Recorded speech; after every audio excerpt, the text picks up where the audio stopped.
Hello, welcome back my YouTube family and Olu student. तो कैसे हैं आप सभी? आई होप सभी बहुत अच्छे से होंगे और सभी अपनी बहुत अच्छे से तैयारी भी कर रहे होंगे, साथ ही साथ अपने माता पिता का ध्यान भी रख रहे होंगे और अपने स्वास्थ्य का ध्यान भी रख रहे होंगे।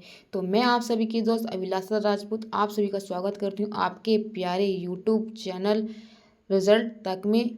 थकना मत, रिजल्ट तक। ये है हमारे चैनल की मोटिवेशनल लाइन जो आपको करती है मोटिवेटेड, आपको आपकी सफलता तक पहुंचाने के लिए। तो स्टूडेंट, जैसे कि आप सभी को पता है कि आप यहाँ पर वन डे यानी कि रोज़ का रोज़ टॉप 50 क्वेश्चन आपके साथ डिस्कस करते हैं और आप लोग भी उस चीज़ को बहुत अच्छे से करते हैं। आज जो हमारा टेस्ट नंबर होने जा रहा है ये होगा हमारा 90 नंबर का टेस्ट नंबर। कहने का मतलब है कि हम 8 प्रैक्टिस सेट कर चुके हैं, यानी कि हम 8 प्रैक्टिस सेट में टॉप 50 क्वेश्चन आप हम सब लोगों ने मिलकर कर लिए डिस्कस। अगर आपने वो सब सेट नहीं लगाए हैं तो प्लीज़ आप वो सेट लगा लीजिएगा, काफ़ी अच्छे से कर लीजिएगा। आपको आपके अंदर काफ़ी से ज़्यादा से इम्प्रूवमेंट फील होगा, चेंजेस फील होंगे, कहाँ कहाँ आपकी वीकनेस चल रही है, कहाँ कहाँ आपको और कवर करना चाहिए, वो सब आपको पता चल जाएगा। अगर आप नए टेस्ट से जुड़े हैं तो आपका स्वागत है, पिछला टेस्ट आप कर लीजिएगा। बस आपसे ये कहना है कि अगर आपको जुड़कर अच्छा लगे, आपको कुछ अच्छा सीखने को मिले तो प्लीज़ चैनल को सब्सक्राइब कर लेना, बेल आइकन को प्रेस कर लेना और बने रहना चैनल के साथ। और जितना बड़ा परिवार होगा उतनी सी अच्छे से अच्छा आप सब क्वेश्चन की डिलीवरी, अच्छे से अच्छा कंटेंट आप सभी को प्रोवाइड कराया जाएगा स्टूडेंट। तो चलिए, आप सभी को गुड मॉर्निंग, राधे राधे, जय श्री राम। चलिए करते हैं अपना कंटेंट स्टार्ट। आप तक पहुंचाते हैं 50 क्वेश्चन और आप भी सभी क्वेश्चनों को टैकल करना है अपने हिसाब से। हर एक क्वेश्चन का आंसर लगाना है, चाहे वो गलत हो चाहे सही हो, लेकिन आपको अपनी पूरी तरह से कोशिश करनी है। मैं पहले क्वेश्चन पढ़ूंगी, उसके बाद ऑप्शन पढ़ूंगी, फिर कुछ समय दूंगी, उसके बाद हम लगाएंगे अपने क्वेश्चन का राइट आंसर। तो बिल्कुल भी वक्त को जाया ना करते हुए चलते हैं अपने टारगेट की तरफ। तो क्वेश्चन नंबर पहला आपको आपकी स्क्रीन पर दिखाई दे रहा होगा कि मांसपेशियों में दर्द के उपचार में उपयोग किए जाने वाले विकरण हैं। यानी कि जब किसी भी के मांसपेशियों में मसल्स में दर्द होता है तो उनके उपचार में हम किस रेजेस का प्रयोग करते हैं वही हमको बताना है ऑप्शन में। इंफ्रारेड, माइक्रोवेव, यूवी रेज या एक्सरे। तो आप क्वेश्चन नंबर 1 का राइट आंसर बताएंगे। तो क्वेश्चन नंबर 1 का स्टूडेंट जो राइट आंसर हो जाएगा वो हो जाएगा इंफ्रारेड। क्वेश्चन नंबर 1 का राइट आंसर है इंफ्रारेड, यानी कि मसल्स में जो दर्द होता है उसके उपचार के लिए हम इंफ्रारेड का यूज करते हैं। तो ये हमारे क्वेश्चन का राइट आंसर हो जाएगा। बढ़ते हैं नेक्स्ट क्वेश्चन नंबर 2 की तरफ। मैं इसको थोड़ा जूम कर लेती हूँ जैसे कि आपको बहुत अच्छे से दिखाई दे। तो क्वेश्चन नंबर 2 है, अदरक तना है जड़ नहीं क्योंकि। ऑप्शन नंबर ए है, यह खाद्य सामग्री को संग्रहित करता है। ऑप्शन नंबर बी, इसमें नोड और इंटरनोड होते हैं। ऑप्शन नंबर सी, यह भूमि में क्षैतिज रूप से बढ़ता है। या ऑप्शन नंबर सी है, इसमें क्लोरोफिल की कमी है। अदरक तना है जड़ नहीं क्यों? तो आपको इस क्वेश्चन का राइट आंसर बताएंगे। तो क्वेश्चन नंबर 2 का स्टूडेंट जो राइट आंसर हो जाएगा वो हो जाएगा ऑप्शन नंबर के बी, यानी कि इसके अंदर नोड होते हैं, इंटरनोड होते हैं, इसलिए अदरक को तना बोलते हैं, जड़ नहीं। क्योंकि आपको पता होगा अगर हमको अदरक कहीं लगाना है तो जो हमारे पास अदरक है अगर हम उसको जमीन में रख देते हैं, गाड़ देते हैं, तो ऑटोमेटिकली वह क्या है, एक पौधे के रूप में बन जाता है और उसमें क्या है, अदरक पैदा हो जाता है। इसलिए अदरक जड़ नहीं है, तना है। तो चलिए, दोनों क्वेश्चन के आंसर आपको पता चल गए होंगे। बढ़ते हैं हम अपने तीसरे क्वेश्चन की तरफ। क्वेश्चन नंबर 3 आपको आपकी स्क्रीन पर दिखाई दे रहा होगा, बोरी एवं कूनो वन्यजीव अभ्यारण्य किस राज्य में स्थित है? मध्य प्रदेश, महाराष्ट्र, असम, उत्तराखंड। स्टूडेंट, आपको पता होगा, अगर आपको बोरी वन्यजीव अभ्यारण्य नहीं पता होगा लेकिन आपको 100% ये है कूनो वन्यजीव अभ्यारण्य आपको पता होगा, क्योंकि आपको पता था नामीबिया में से हमारे भारत में चीते लाए गए थे और उन चीतों को भारत के कूनो वन्यजीव अभ्यारण्य में लाकर रखा गया था। तो ये तो आप जानते ही होंगे। तो चलिए, क्वेश्चन नंबर 3 का ऑप्शन है मध्य प्रदेश, महाराष्ट्र, असम, उत्तराखंड। तो आप इसका राइट आंसर बताएंगे। तो क्वेश्चन नंबर 3 का जो राइट आंसर हो जाएगा वो हो जाएगा ऑप्शन नंबर के ए, यानी कि बोरी और कूनो राष्ट्र वन्यजीव अभ्यारण्य कहाँ है? तो आप बताएंगे एमपी, मध्य प्रदेश के अंतर्गत आता है। तो ये तीनों क्वेश्चन आपने बहुत अच्छे समझ लिए होंगे, कर भी लिए होंगे। चलिए बढ़ते हैं नेक्स्ट स्लाइड की तरफ। क्वेश्चन नंबर 4, 5, 6 आपको अपनी स्क्रीन पर दिखाई दे रहा होगा। मैं स्लाइड को थोड़ा जूम कर लेती हूँ जिससे आपको और भी अच्छा दिखाई दे। क्वेश्चन नंबर 4 है, राष्ट्रपति द्वारा राष्ट्रीय आपातकाल की उद्घोषणा संसद के दोनों सदनों द्वारा कितने माह के भीतर अनुमोदित होनी चाहिए? 1 माह, 2 माह, 3 माह, 6 माह। क्वेश्चन नंबर 4 का आप मुझे राइट आंसर बताएंगे। इसका राइट आंसर हो जाएगा 3 माह के अंदर अंदर राष्ट्रीय आपातकाल की जो उद्घोषणा है वो संसद के दोनों सदनों से 1 माह के भीतर अनुमोदित हो जानी चाहिए। ये हो जाएगा हमारे क्वेश्चन नंबर 4 का राइट आंसर, ऑप्शन नंबर के ए। चलिए बढ़ते हैं क्वेश्चन नंबर 5 की तरफ। क्वेश्चन नंबर 5 आपको आपकी स्क्रीन पर दिखाई दे रहेगा। क्वेश्चन को पढ़िएगा और उसका आंसर भी दीजिएगा। भारत में राष्ट्रीय आय का आकलन सर्वप्रथम किस वैज्ञानिक द्वारा किया गया था? ऑप्शन नंबर 1 है R.C. दत्त, R.D. गॉडगिल, दादा भाई नौरोजी या R.V.K. राव। तो भारत में राष्ट्रीय आय का आकलन सर्वप्रथम किस वैज्ञानिक के द्वारा किया गया था, वही आपको क्वेश्चन नंबर 5 का राइट आंसर बताना है। तो क्वेश्चन नंबर 5 का जो राइट आंसर हो जाएगा वो हो जाएगा R.V.K. राव के द्वारा वैज्ञानिक तरीके से सर्वप्रथम राष्ट्रीय आय का आकलन किया गया था। आप कहेंगे कि इसका ऑप्शन नंबर सी आंसर क्यों नहीं होगा? कहने का मतलब है कि राष्ट्रीय आय का सबसे पहले आकलन दादा भाई नौरोजी ने किया था, लेकिन ये वैज्ञानिक तरीके से नहीं की गई थी। इन्होंने आंकड़े निकाले और उनसे बता दिया था। तो इसका जो राइट आंसर हो जाएगा वो हो जाएगा ऑप्शन नंबर के डी, R.V. राव के द्वारा सर्वप्रथम राष्ट्रीय आय का आकलन वैज्ञानिक तरीके से किया गया था, वैज्ञानिकों के द्वारा। चलिए बढ़ते हैं क्वेश्चन नंबर 6 की तरफ। क्वेश्चन नंबर 6 है वर्ल्ड इकोनॉमिक आउटलुक रिपोर्ट निम्न में से किस संस्थान द्वारा प्रकाशित की जाती है? यानी कि आपको पता होगा वर्ल्ड इकोनॉमिक जो आउटलुक रिपोर्ट आती है ये किसके द्वारा संचालित की जाती है? इसकी नोडल एजेंसी कौन सी है वही हमसे पूछ रहे हैं। विश्व व्यापार संगठन, विश्व आर्थिक मंच, विश्व बैंक या अंतर्राष्ट्रीय मुद्रा कोष। तो वर्ल्ड इकोनॉमिक आउटलुक रिपोर्ट कौन जारी करता है, ये आप मुझे क्वेश्चन नंबर 6 का राइट आंसर बताएंगे। तो क्वेश्चन नंबर 6 का जो राइट आंसर हो जाएगा वो हो जाएगा अंतर्राष्ट्रीय मुद्रा कोष, यानी कि उसको बोलते हैं इंटरनेशनल मॉनेटरी फंड, IMF कहा जाता है। और IMF कब कर आपसे पूछेगा कि इसका मुख्यालय कहाँ है, तो आप बताएंगे वॉशिंगटन DC में इसका मुख्यालय है। और वॉशिंगटन DC कहाँ है? ये अमेरिका की राजधानी है। तो क्वेश्चन नंबर 6 का राइट आंसर हो जाएगा ऑप्शन नंबर के डी। तो तीनों क्वेश्चन आपने बहुत अच्छे से किए होंगे स्टूडेंट, आपने सभी क्वेश्चन को अच्छे से पढ़ा भी होगा और क्वेश्चन करने में आपको अच्छा भी लग रहा होगा। सॉरी, थोड़ा बढ़ते हैं क्वेश्चन नंबर 7 की तरफ। मैं थोड़ा सा जूम कर लेती हूँ, आपको काफ़ी अच्छा भी दिखाई देगा। जितना अच्छा दिखाई देगा आप उतने अच्छे से कर पाएंगे। क्वेश्चन नंबर 7 है जल का अधिकतम घनत्व होता है 373 केल्विन, 277 केल्विन या 273 केल्विन या 269 केल्विन। तो जल का अधिकतम घनत्व होता है क्वेश्चन नंबर 7 का, आप बताएंगे राइट आंसर।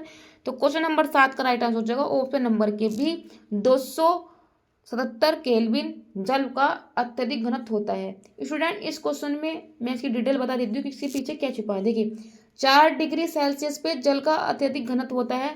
अगर हम इसको केल्विन में जोड़ें तो -273 होता है। अब देखिए मैं इसको इसमें से जोड़ूंगी ना, 273 होता है। आप ही जानते हो केल्विन में कितना होता है? केल्विन में 273 होता है। अगर मैं इसको इसमें से जोड़ दूंगी तो देखिए 273 में अगर मैं 4 जोड़ूंगी तो कितना हो जाएगा 277 केल्विन। 277 केल्विन कैसे आया है? 273 में हमने कितना ऐड किया है? 4 ऐड किया है। 273 में कितना ऐड किया है? 4 ऐड किया है, तब आया हमारा आंसर 277। अगर आपसे पूछेगा सेल्सियस में कितने अधिकतम डिग्री पर अधिकतम घनत्व होता है जल का, तो आप बताएंगे 4 डिग्री सेल्सियस पर। अगर वही जल का घनत्व अधिकतम पूछेगा केल्विन में, तो आप क्या करेंगे 273 केल्विन के अंदर 4 डिग्री सेल्सियस को जोड़ देंगे, तो आपका राइट आंसर हो जाएगा 277 के। तो कैसे आंसर आया वो आपको पता चल गया। सेल्सियस में पूछेगा तब आपको क्या लगाना है और केल्विन में पूछेगा तब आपको क्या लगाना है। ये हो जाएगा आपके क्वेश्चन का राइट आंसर। चलिए क्वेश्चन नंबर 8 आपको आपकी स्क्रीन पर दिखाई दे रहा होगा। ये क्वेश्चन है मिलान वाला। एक तरफ दिए हैं अम्ल और दूसरी तरफ दिए हैं कि इनमें किस कारण इनकी खासियत होती है, किन में ये पाए जाते हैं। वही हमको सूची 1 को सूची 2 से सुमेलित करना है। तो चलिए पहले पढ़ते हैं लैक्टिक अम्ल, एसिटिक अम्ल, सिट्रिक अम्ल या ब्यूटेरिक अम्ल। नींबू, दूध की दुर्गंध युक्त मक्खन या दूध या सिरका। तो लैक्टिक अम्ल किसमें पाया जाता है? आपको पता होगा लैक्ट का मतलब होता है दूध, तो लैक्टिक का मतलब हो जाएगा दूध से, यानी कि ए का हो जाएगा 3। चलिए एसिटिक एसिड कहाँ पाया जाता है? आप बताएंगे सिरका में, तो बी का हो जाएगा 4। सिट्रिक एसिड खट्टे फलों यानी कि नींबू में पाया जाता है, तो सी का हो जाएगा 1। और है ब्यूटेरिक अम्ल, ये हो जाएगा दुर्गंध युक्त मक्खन, तो डी का हो जाएगा 2। तो हमारा क्या क्या बन गया, 3 4 1 2। तो देखते हैं 3 4 1 2 कहाँ पर दिया है, तो 3 4 1 2 दिया है आपको ऑप्शन नंबर सी में। तो ऑप्शन नंबर सी हमारा राइट आंसर है। अगर ऑप्शन में आपको ना दिखाई दे तो राइट आंसर तो आपको पता चल गया है, 3 4 1 2 ये हमारे क्वेश्चन का राइट आंसर होने वाला है। कैसे कैसे आपको मिलाना है जोड़े को वो भी मैंने आपको बता दिया है। तो आप यहाँ देख सकते हैं ऑप्शन नंबर सी में 3 4 1 2 दिया है। तो क्वेश्चन नंबर 8 का राइट आंसर हो जाएगा ऑप्शन नंबर के सी। चलिए बढ़ते हैं, क्वेश्चन नंबर 29 है, 42वें संविधान संशोधन अधिनियम 1976 द्वारा भारतीय संविधान की प्रस्तावना में किन नए शब्दों को जोड़ा गया था? समाजवादी, पंथनिरपेक्ष, अखंडता या बंधुत्व। कूट है 1 और 2 सही, 1 और 3 सही, 1 2 3 सही या 1 2 3 और 4 सही। तो 42वें संविधान संशोधन 1976 के द्वारा क्या संविधान प्रस्तावना में शब्द जोड़े गए थे वही आपको बताने हैं।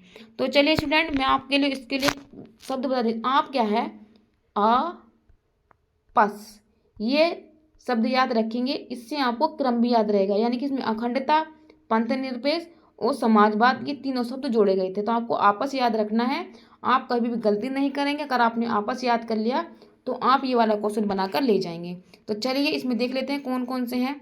तो इसमें समाजवादी, पंथनिरपेक्ष और अखंडता तीनों शब्द जोड़े गए थे। क्या नहीं जोड़ा गया था, बंधुत्व। तो हमारे क्वेश्चन का राइट आंसर होगा ऑप्शन नंबर के सी, 1 2 3 हमारा राइट आंसर है। चलिए पढ़ते हैं क्वेश्चन नंबर 30, भगत सिंह एवं बटुकेश्वर दत्त ने केंद्रीय विधानसभा के किसके विरोध में बम फेंका था? ऑप्शन नंबर 1 है ट्रेड डिस्प्यूटिंग बिल या public safety bill, arms act या ए और बी दोनों। तो भगत सिंह और बटुकेश्वर दत्त ने केंद्रीय विधानसभा में बम फेंका था, तो किसके विरोध में बम फेंका था? तो क्वेश्चन नंबर 30 का आप राइट आंसर बताएंगे। तो क्वेश्चन नंबर 30 का स्टूडेंट जो राइट आंसर हो जाएगा वो हो जाएगा ऑप्शन नंबर के डी, यानी कि ए और बी दोनों ये हमारे क्वेश्चन के राइट आंसर हो जाएंगे। ट्रेड डिस्प्यूट बिल के विरोध में भी और पब्लिक सेफ्टी बिल के विरोध में भी। तो ये हो गए हमारे क्वेश्चन के राइट आंसर। चलिए बढ़ते हैं नेक्स्ट क्वेश्चन की तरफ। लगता है कि पीडीएफ थोड़ी डिसमिस हो गई है, कोई बात नहीं, आपको सारे के सारे क्वेश्चन मिलेंगे। आपको तो क्वेश्चन से मतलब होना चाहिए, क्वेश्चन के आंसर आपको मिल रहे हैं स्टूडेंट। चलिए बढ़ते हैं नेक्स्ट स्लाइड की तरफ।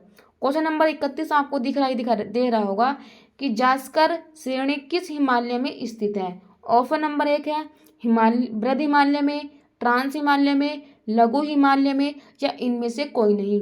तो जास्कर की जो श्रेणी है वो हिमालय कौन से हिमालय में स्थित है वही आपको बतानी है।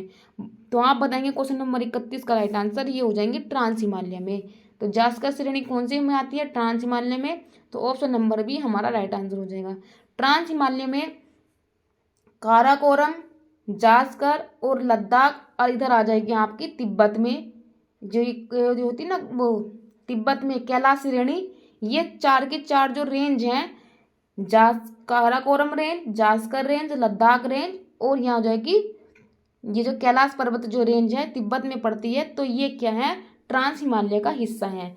तो जास्कर पहाड़ी किसका हिस्सा हो जाएगी? ट्रांस हिमालय का, यानी कि ऑप्शन नंबर के बी ये हो जाएगा हमारा राइट आंसर। चलिए बढ़ते हैं क्वेश्चन नंबर 32 की तरफ।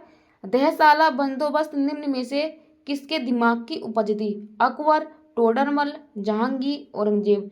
तो क्वेश्चन नंबर 32 का आप राइट आंसर बताएंगे। तो क्वेश्चन नंबर 32 का राइट आंसर हो जाएगा टोडरमल के द्वारा दहसाला बंदोबस्त व्यवस्था को शुरू करना, ये दिमाग में किसके आया था? टोडरमल के। तो यानी कि 32 का राइट आंसर हो जाएगा ऑप्शन नंबर के बी। और टोडरमल कौन थे? अकबर के नवरत्नों में से एक व्यक्ति थे। तो चलिए बढ़ते हैं नेक्स्ट क्वेश्चन की तरफ। क्वेश्चन नंबर 33 है, दाची-ग्राम राष्ट्रीय उद्यान निम्न में से किस वन्य जीव के लिए प्रसिद्ध है? लाल पांडा के लिए, हंगूल के लिए, जंगली कुत्ता के लिए या चीता के लिए। तो दाची-ग्राम जो राष्ट्रीय उद्यान है ये आपको पता होगा, ये आता है जम्मू कश्मीर में। और ये किसके लिए प्रसिद्ध है? तो आप बताएंगे यहाँ पर हंगूल मृग पाया जाता है, इसको कस्तूरी मृग भी बोल देते हैं। तो ये हंगूल मृग के लिए प्रसिद्ध है दाची-ग्राम राष्ट्रीय उद्यान, जो पड़ता है आपके जम्मू कश्मीर में। तो ये थे हमारे तीनों क्वेश्चन के राइट आंसर, आपको बता दिया है। चलिए बढ़ते हैं नेक्स्ट की तरफ। देखिए क्वेश्चन नंबर 9 आ गया है, थोड़ा स्लाइड आगे पीछे हो गया बट कोई नहीं। क्वेश्चन नंबर 9 है, निम्नलिखित को सुमेलित करना। ये भी क्वेश्चन सुमेलित करने वाला क्वेश्चन बहुत ही अच्छा होता है, आप इसको अच्छे से बनाकर ले जा सकते हैं। अगर आपको पता है तो आप इसको अच्छे से बनाकर ले जा सकते हैं। चलो पढ़ते हैं। एक तरफ दी हैं संस्थाएं और उन संस्थापक या संस्थापक कौन थे, एक तरफ दिए हैं वो, तो हमको करना है सुमेलित। तो Abhinav Bharat Sansthan, Akhil Bharat Trade Union Congress, Hindustan Socialist Republic Association और नौजवान सभा। इधर दिया है भगत सिंह, चंद्रशेखर, एम.एन. जोशी, बी.डी. सावरकर। तो अखिल भारतीय संस्था के संस्थापक कौन थे, ये थे बी.डी. सावरकर, यानी कि पहले का आंसर हो जाएगा डी। चलिए बढ़ते हैं। अखिल भारतीय ट्रेड यूनियन कांग्रेस के अध्यक्ष कौन थे, तो आप बताएंगे इसका आंसर हो जाएगा एम.एन. जोशी। दूसरे का हो जाएगा सी। अब बढ़ते हैं तीसरे की तरफ।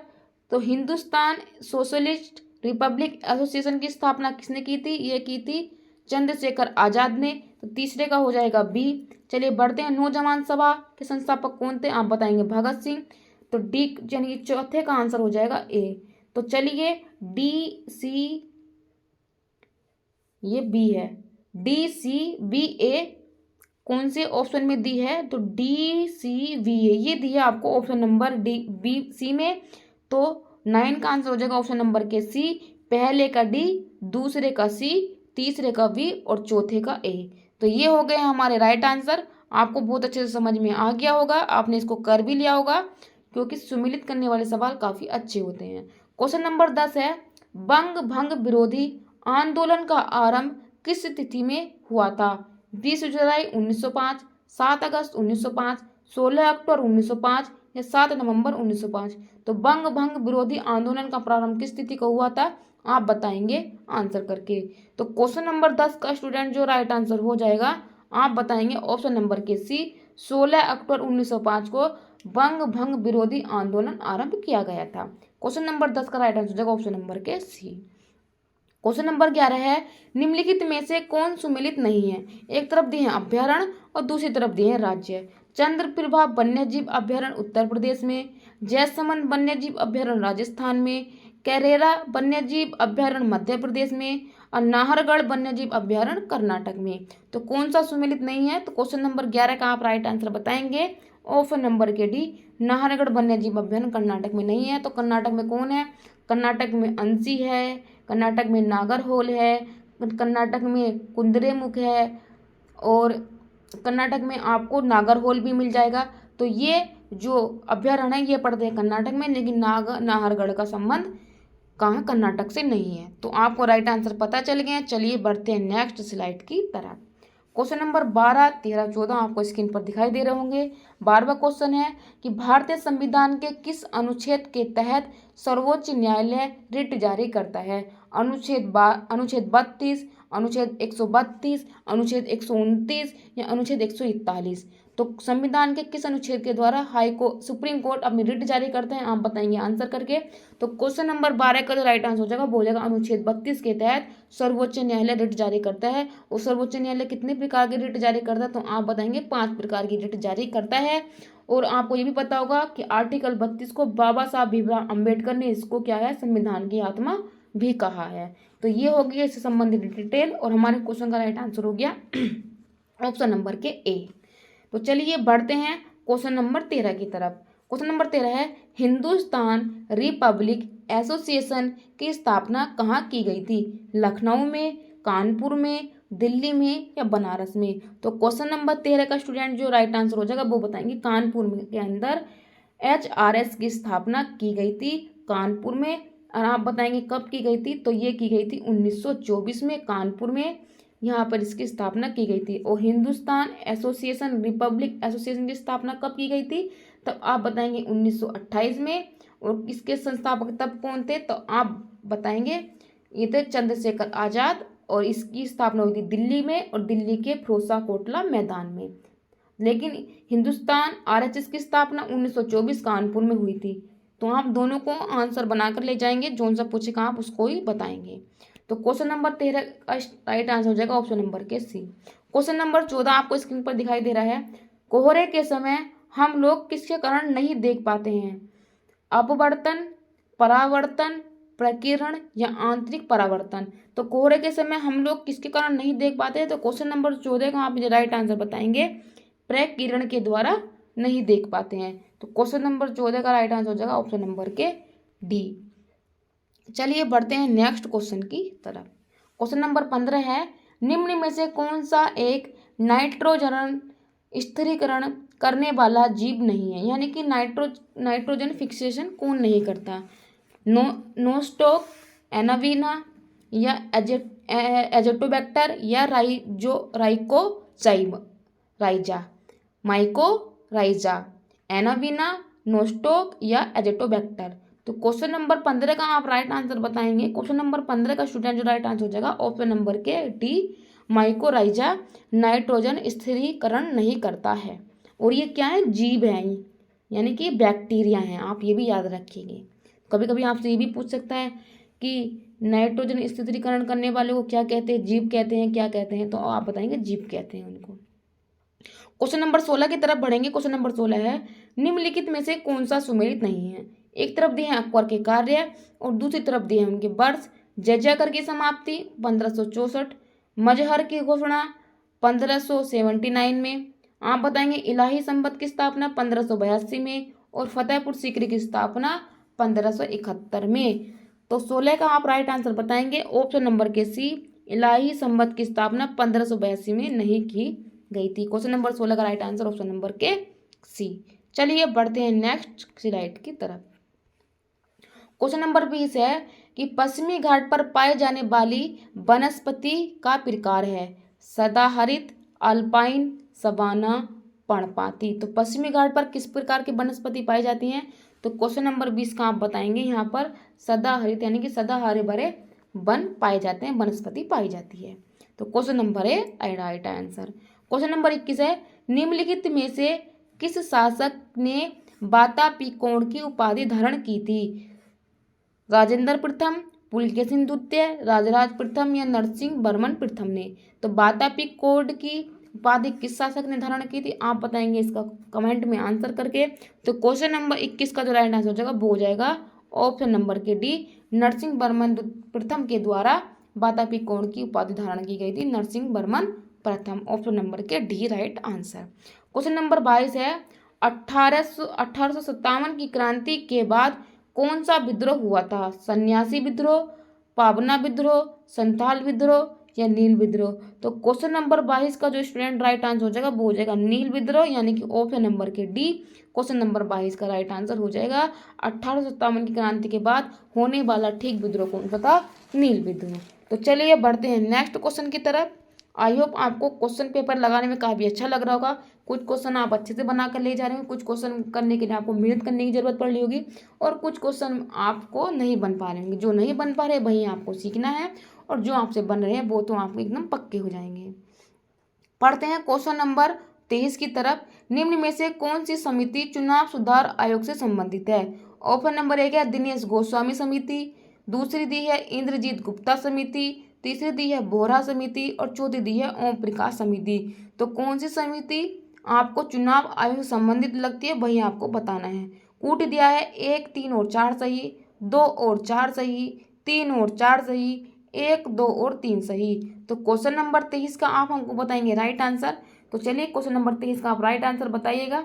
तो क्वेश्चन नंबर 23 का राइट आंसर हो जाएगा 1, 2 और 3 सही, यानी कि दिनेश गोस्वामी समिति, इंद्रजीत गुप्ता समिति और बोहरा समिति का संबंध चुनाव सुधार आयोग से संबंधित है। तो question number D right answer. बढ़ते हैं क्वेश्चन नंबर 24 की तरफ। व्यक्ति का भार उस लिफ्ट में अधिक होगा तब स्थिर वेग से ऊपर की ओर चलता है, स्थिर वेग से नीचे की ओर चलता है, ऊपर की ओर त्वरित होने पर, नीचे की ओर त्वरित होने पर। तो व्यक्ति का भार लिफ्ट में अधिक कब होगा तब हमको बताना है आंसर। तो क्वेश्चन नंबर 24 का राइट आंसर हो जाएगा ऑप्शन नंबर के सी, जब ऊपर की ओर हम त्वरित होकर जाते हैं तब क्या है हमको अपना वजन अधिक लगता है। तो क्वेश्चन नंबर 24 का राइट आंसर हो जाएगा ऑप्शन नंबर के सी। चलिए बढ़ते हैं नेक्स्ट क्वेश्चन की तरफ। क्वेश्चन नंबर 25 है कि निम्नलिखित में से कौन सुमेलित नहीं है। चलिए फिर से वही क्वेश्चन आ गया सुमेलित करने वाला। एक तरफ दिए हैं वंश और दूसरी तरफ दिए हैं उनके संस्थापक। तो ऑप्शन नंबर 1 है मामलुक वंश का संस्थापक कुतुबुद्दीन ऐबक, लोधी वंश का संस्थापक इब्राहिम लोधी, सैयद वंश का संस्थापक खिज्र खां और खिलजी वंश का संस्थापक जलालुद्दीन खिलजी। तो कौन सा सुमेलित नहीं है ये तो आपको क्वेश्चन को पढ़कर ही पता चल गया होगा, आपको पता होगा लोधी वंश का संस्थापक इब्राहिम लोधी नहीं था। कौन था? बहलोल लोधी। लेकिन वह शासक जो लोधी वंश का युद्ध में मारा गया था, यानी युद्ध भूमि में मरने वाला शासक कौन सा था? इब्राहिम लोधी। तो क्वेश्चन नंबर 25 का स्टूडेंट जो राइट आंसर हो जाएगा ऑप्शन नंबर के बी। चलिए बढ़ते हैं क्वेश्चन नंबर 26। तुझके बाबरी का फारसी में अनुवाद किसने किया था? अबुल फजल ने, फैजी ने, अब्दुल रहीम खान खाना ने, बीरबल ने। तो क्वेश्चन नंबर 26 का राइट आंसर हो जाएगा तुझके बाबरी का फारसी अनुवाद किसने किया था? तो आप बताएंगे अब्दुल रहीम खान खाना। और अब्दुल रहीम खान खाना कौन थे? तो आप बताएंगे कि बैरम खान के पुत्र थे, जिनको अकबर ने अपने पुत्र के रूप में इनको स्वीकार किया था। इनकी माता का नाम सलीमा बेगम था और खान खाना की इनको उपाधि दी गई थी। तो क्वेश्चन नंबर 26 का राइट आंसर हो जाएगा ऑप्शन नंबर के सी। चलिए बढ़ते हैं नेक्स्ट स्लाइड की तरफ। मैं इसको कर देती हूँ रिमूव। तो क्वेश्चन नंबर 27 पढ़ेंगे। निम्न में से कौन क्षोभ मंडल से संबंधित सही नहीं है? नहीं, जो सा सही नहीं है वही हमको बताना है। इसमें ऊंचाई बढ़ने के साथ तापमान कम होता है। क्षोभ मंडल में ऊंचाई ग्रीष्म काल में बढ़ जाती है। क्षोभ मंडल में मौसम संबंधी कोई घटना नहीं घटती है। ऑप्शन नंबर डी है क्षोभ मंडल में ऊपरी सीमा पर ट्रोपाज कहा जाता है। तो क्वेश्चन नंबर 27 का आप बताएंगे राइट आंसर, कौन सा सही नहीं है क्षोभ मंडल से।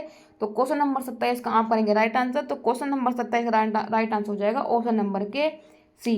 क्षोभ मंडल में मौसम संबंधी कोई घटना नहीं घटती है, यही सबसे बड़ा झूठ है, यही सबसे बड़ा सत्य है। क्योंकि मौसमी घटनाएं जितनी भी घटती हैं वो सभी हमारे क्षोभ मंडल में घटती है और ये हमारे वायुमंडल की सबसे पहली परत होती है। इसके अंदर ही मौसम संबंधित सारी की सारी घटनाएं इसमें घटती है। तो ये दिया था गलत। तो क्वेश्चन नंबर 27 राइट आंसर हो जाएगा ऑप्शन नंबर के सी। बढ़ते हैं क्वेश्चन नंबर 28 की तरफ।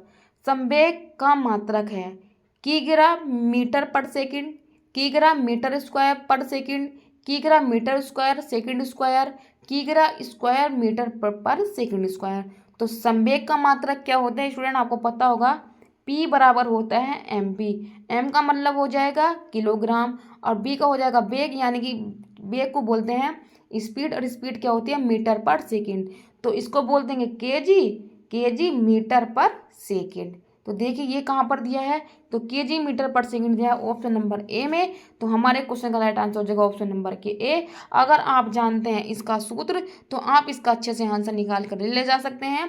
तो PB बराबर MB, M को डिनोट करते हैं केजी से और B को बोलते हैं वेग, और जो वेग होता है मीटर पर सेकंड। तो किग्राम मीटर पर सेकंड संवेग का मात्रक हो जाएगा ऑप्शन नंबर के ए। कैसे निकालना है, कैसे आया है, वो मैंने आपके सामने डिस्कस। चलिए बढ़ते हैं नेक्स्ट स्लाइड की तरफ। आई होप आपको बहुत अच्छे से समझ में भी आ रहा होगा और आप इसको बहुत अच्छे से करके भी लेकर चल रहे होंगे। तो फिर से क्वेश्चन हमारे पास 17वां जो है वो है निम्न में से कौन सा सुमेलित नहीं है? ऑप्शन नंबर इधर दिया एक तरफ शासक, दूसरी तरफ दिया है मंदिर निर्माण। तो क्वेश्चन नंबर इधर एक में दिया है कृष्ण प्रथम ने बनवाया था एलोरा का कैलाश मंदिर। नरसिंह वर्मन प्रथम ने बनवाया था रथ मंदिर। राजराज प्रथम ने बनवाया था बृहदेश्वर का मंदिर और नरसिंह वर्मन प्रथम ने बनवाया था कांची का कैलाश मंदिर। तो कौन सा सुमेलित नहीं है? तो क्वेश्चन नंबर 17 का आप राइट आंसर बताएंगे। तो नरसिंह वर्मन प्रथम के द्वारा कांची के कैलाश मंदिर का निर्माण नहीं करवाया गया था। तो क्वेश्चन नंबर 17 का राइट आंसर हो जाएगा ऑप्शन नंबर के डी। क्वेश्चन नंबर 28 रीड करेंगे। यदि किसी निश्चित समय अवधि में मूल्य और मौद्रिक आय दोगुनी हो जाती है तो वास्तविक आय होगी दोगुनी, आधा, अपरिवर्तित या मूल वास्तविक आय को कोई प्रभावित नहीं करता। तो क्वेश्चन नंबर 18 का स्टूडेंट आप राइट आंसर बताएंगे ऑप्शन नंबर के सी। अगर निश्चित समय अवधि में मूल्य और मौद्रिक आय दोगुनी हो जाती है तो वास्तविक आय अपरिवर्तित रहती है, ना तो वो बढ़ती है ना ही वह घटती है। तो क्वेश्चन नंबर 18 का राइट आंसर हो जाएगा ऑप्शन नंबर के सी। सारी की सारी स्लाइड हो गई है डिस्टर्ब, तो आप कोई बात नहीं, आपको क्वेश्चन करना है, क्वेश्चन से आपको मतलब होना चाहिए, बाकी कुछ हो। क्वेश्चन नंबर 33 हम कर चुके हैं। जो दाचिगंगम राष्ट्रीय उद्यान है ये हंगुल मृग से संबंधित होता है और ये है कहाँ? जम्मू कश्मीर में। चलिए क्वेश्चन नंबर पढ़ेंगे हम 34वां। सभी प्रकार की सरकारी आय व व्यय निम्न में से किसमें जाते हैं? ऑप्शन नंबर 1 है जन खाता निधि में, ऑप्शन नंबर बी है आकस्मिक निधि में, ऑप्शन नंबर सी है भारत की प्रोत्साहन निधि में, या भारत की समेकित निधि में। तो सभी प्रकार के सरकारी आय और व्यय निम्न में से कहाँ जाते हैं, किस में जाते हैं? क्वेश्चन नंबर 34 का आप बताएंगे राइट आंसर। तो ये जाते हैं भारत की समेकित निधि या संचित निधि, जिसको हम बोल देते हैं, और जिसके लिए आर्टिकल है 266 के आर्टिकल के अंदर भारत की संचित निधि का वर्णन भी है। तो ये है राइट आंसर। बढ़ते हैं नेक्स्ट स्लाइड की तरफ। क्वेश्चन नंबर 35 है रक्त के वर्गीकरण का सिद्धांत किसने दिया था? मेंडल ने, डार्विन ने, लैंडस्टीनर ने, या कोरेंस ने? तो वर्गों का रक्त का वर्गीकरण किसने किया था? तो आप बताएंगे कार्ल लैंडस्टीनर के द्वारा किया गया था। ब्लड ग्रुप कितने प्रकार के होते हैं? ए ब्लड ग्रुप होता है, बी होता है, ए बी होता है, और ओ होता है। ओ को ओ माइनस होता है सर्वदाता, और ए बी प्लस होता है सर्वग्राही। तो चलिए ये डिटेल आपको पता होनी चाहिए। क्वेश्चन नंबर सी हमारा राइट आंसर है। बढ़ते हैं नेक्स्ट क्वेश्चन की तरफ। किसी प्रिज्म से गुजरने पर कौन से रंग के प्रकाश किरण सबसे अधिक परावर्तित होती है? लाल रंग की, हरा रंग की, नीला रंग की, बैंगनी रंग की? तो क्वेश्चन नंबर 36 का स्टूडेंट जो राइट आंसर हो जाएगा वो हो जाएगा ऑप्शन नंबर के डी। बैंगनी रंग की जो प्रकाश किरण होती है सबसे अधिक अपरिवर्तित होती है, यानी कि ये अपरिवर्तित होती है, वोयलेट कलर की। इसको वोयलेट बोलते हैं, इसको बोलते हैं विबग्योर। विब VIBGYOR। सबसे अधिक अपरिवर्तित विबग्योर, और सबसे कम अपरिवर्तित रेड कलर, क्योंकि इसकी तरंग दैर्घ्य अधिक होती है तो इसका विचलन कम होता है, और इसकी तरंग दैर्घ्य अधिक होती है तो इसका विचलन, इसकी कम होती है तो इसका विचलन अधिक होगा। जिसकी तरंग दैर्घ्य अधिक उसका विचलन कम, और जिसकी तरंग दैर्घ्य अधिक उसका विचलन कम। तो आप इसको ऐसे कर लेंगे। विबग्योर आपको याद ही होगा, सबको याद ही रहता है, क्योंकि इंद्रधनुष कैसे बनता है? विबग्योर से बनता है। क्वेश्चन नंबर 37 है कि कांग्रेस की उत्पत्ति के संबंध में सेफ्टी बल्ब का सिद्धांत किसने दिया था? आपको ये भी पता होगा कि यह क्वेश्चन बीपीएससी में पूछा गया था, जो अभी बीपीएससी हुई थी, लेकिन बीपीएससी का भी एग्जाम नहीं हुआ है। जो भी 67वीं बीपीएससी हुई थी उसमें यह क्वेश्चन पूछा गया था कि सेफ्टी बल्ब का सिद्धांत किसने दिया था?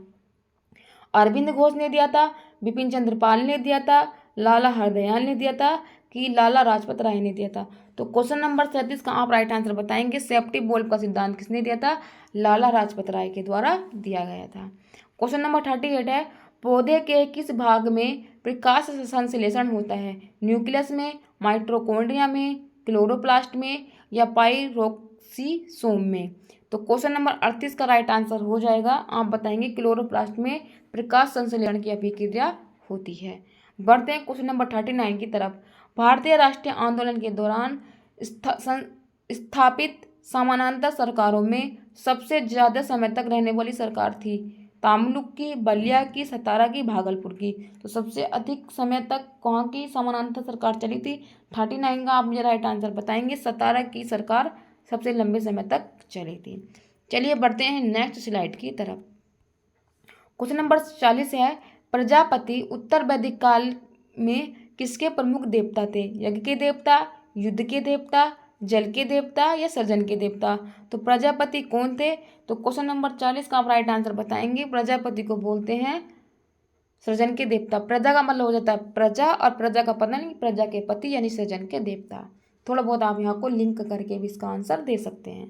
क्वेश्चन नंबर 41 है जैन धर्म के 5वें महाव्रत में निम्नलिखित में कौन सा नहीं था?